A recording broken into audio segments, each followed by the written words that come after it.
Perimeter secure. Okay, can't take any risks. I know this episode is going to generate a lot of buzz. All doors locked.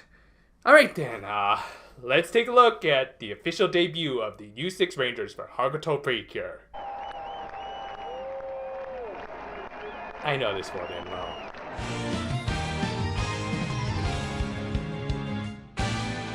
Continuing where we left off last week, the Precure were dealing with the little conundrum of having two 6 Ranger candidates and only one Pre-Heart. Hana tries to resolve the issue by literally splitting the device between the two.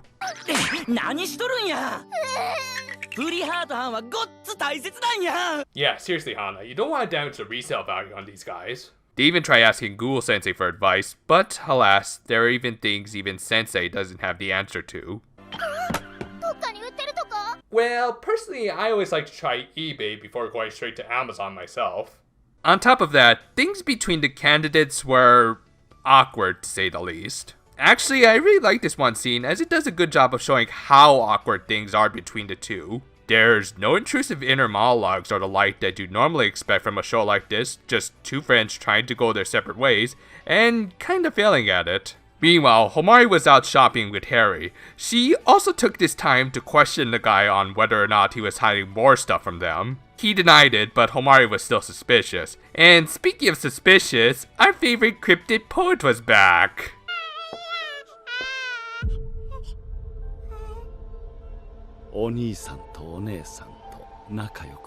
Yeah, that's the face of someone thinking about a certain DBZ abridged clip. We cut over to Kryasu where Purple was again being evaluated over her failures, while having to listen to her windbag superiors talk about how they could have done it better. Again, I gotta give the show credit for its realistic depictions of modern office work. She rightfully doesn't take any crap from them, except for the big man upstairs.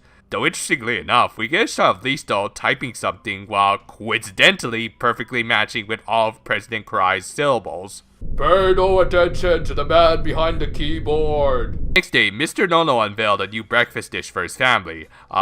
Bentaiko potato cheese toast. Weird combination of ingredients, I'll admit, but honestly I'd like to try it myself. Still, with everything going on in this episode, I can't help but feel like we've been missing something for a while now. Oh, there we go. It's been a while since we've got to a good Hana meme face. Sure enough, Hana wasn't red because she wanted to work at the takoyaki stand again, but because she was suffering from a fever.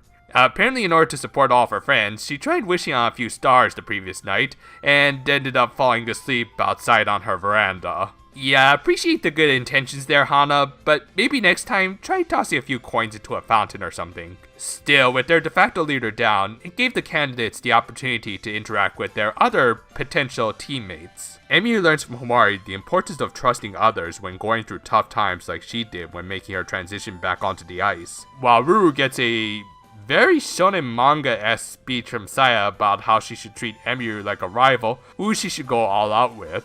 Still better than 90% of current shonen series out there.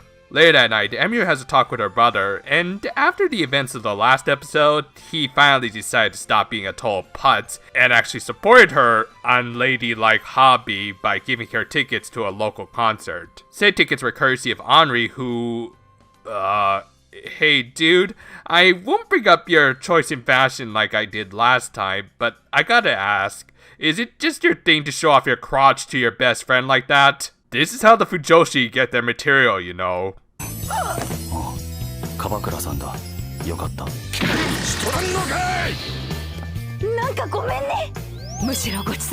Emu, excited over the fact that she could now practice playing the guitar to her heart's content, shares the good news with Ruru. It's honestly a sweet, touching little moment. I'm gonna totally ruin!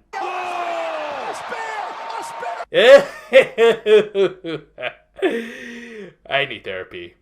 Alright, jokes aside, this is yet another sweet little Emu and Ruru moment with the two recognizing how much they've changed thanks to interacting with each other. Almost too much in regards to one of them, but we'll save that for at the end. The scene unfortunately ends on a slightly bitter note when Emu declared she wanted to protect Ruru, and the android left conflicted as to what her next course of action should be. The next day at the concert, the band was having arguments over creative differences. In other words, pretty much the standard angsty millennial band arguing with their stick-in-the-mud manager. This made them easy victims for Purple. Honestly, I'm just surprised Cryhasu didn't try this earlier. Also, I'll say this right now, this is probably my favorite Oshimida so far. Sure, it maintains the usually goofy design of its kind, but it also looks like a punk rocker with a mohawk and the usual purple outlines made to look like eyeshadow. And of course, he wields the best prop from Fury Road. It's as if you were to take a standard noise from Symphogear and make it a whole lot more metal. That is just awesome. Ruru and Emiru almost fall victim to the Coma Doof Warrior, and yes, that's what the Fury Road guy is actually called. Thankfully, they're saved by Hana, but with her still suffering from her cold and Saya and Homari too tied up with their own commitments, things look grim. Luckily, she wouldn't be alone for long, as the two candidates were about to graduate. Still, there was a little issue of who would become the owner of the pre-heart. Predictably, both tried to persuade the other into becoming a precure and couldn't reach a decisive resolution as a result. Still, with everyone talking about miracles throughout this episode, I guess it was as good a time as any for good old Deus Ex Machina. The guy's figure from the opening who, up close, looks really damn creepy. Apparently he had my advice and won an extra pre-heart off an eBay auction and just gives it to Ruru. Okay, it was obvious that both were going to become precure. I'm just disappointed that the solution was just magicking up another pre-heart. At the very least, I was expecting a setup that could house two Mirai crystals at once. Wouldn't that have worked better thematically to represent the unity between Ruru and Emiru? It certainly wouldn't be the first time Toei piled a bunch of junk onto an otherwise simple transformation trinket. Whatever, in spite of the wasted extra toy potential, the transformation for the new 6 Rangers was cute.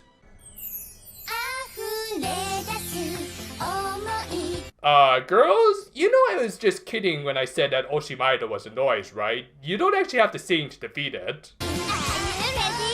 Okay, now you're also suddenly Kamen Rider build? Well, that aside, this was a great debut fight. It's short, but that's kind of the point, as it's meant to be a squash match to exhibit the strength of the debuting warriors. Also, this double rider kick was pretty sweet. Thus, the episode ends with Emiru and Ruru officially joining the team by sharing their Mirai crystals with Hakutan, and Hana's cold getting so bad that she can break the fourth wall, apparently. I think the best way to describe this episode is that it's just like Mr. No's mentaiko potato cheese toast. It looks and probably tastes really good, but deep down, you know there's something off about it.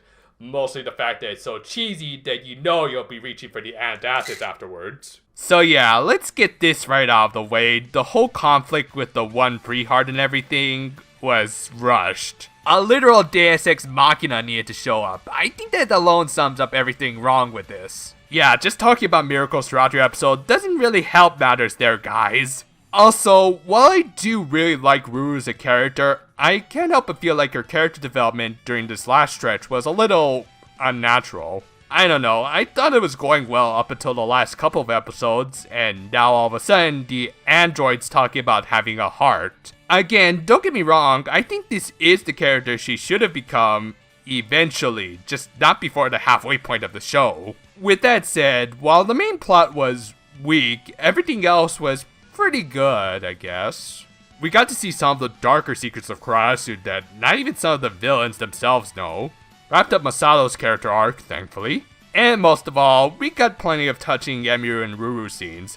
Yeah, these are the cheesy moments I eat up, in spite of knowing how bad they are for my physical heart. Regardless, they still do a good job showing how much respect these two have for one another, and the importance of living up to the expectations of others. Which, now that I think about it, contrasts really well with Purple and her current state of affairs. She's garnering zero respect from any of her superiors, and her obligations are a little less important when you realize they are all just a bunch of falsities. Not sure if that was on purpose, but good job regardless. Anyway, weak plot and Deus Ex Machinas aside, I did ultimately enjoy this episode and all of its cheesy, Fury Road, Symphogear gloriousness. I just hope these two can regain some momentum by slowing down a little and getting some actual character development.